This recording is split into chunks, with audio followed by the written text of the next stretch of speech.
on a à peu près 8000 donateurs, un petit peu plus, 8000 donateurs aux deniers d'église dans le Loiret.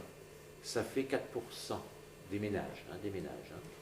parce que je considère que quand il y a une personne qui donne, c'est le ménage au sens vous avez compris, socio-économique. Et donc ça fait 4%.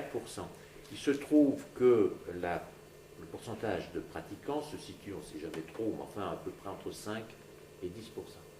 à peu près. Et donc, il y a un petit peu moins de donateurs que de pratiquants, probablement, mais en plus, il y a beaucoup il y a parmi les donateurs des gens qui ne sont pas pratiquants. Ça veut dire que vous avez des non-pratiquants qui donnent et des pratiquants qui ne donnent pas. Et donc, on voit bien que là, c'est pour ça, je rebondis sur ce qu'a dit notre évêque, on voit bien que c'est parce qu'on n'en parle pas, parce que les gens entre eux n'en parlent pas, et qu'ils croient que, eh bien, tous les gens croient que les églises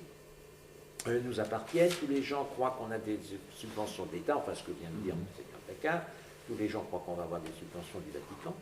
et donc se disent, ça va bien finalement, et puis on n'est pas si mal reçu que ça, même si on ne donne pas au denier, on n'est pas mal reçu quand on va demander un baptême ou un mariage, ou qu'on va à la messe, et puis voilà, tout va bien. Donc là, il y a une méconnaissance, et c'est ce qu'on essaie de faire, de pallier cette méconnaissance.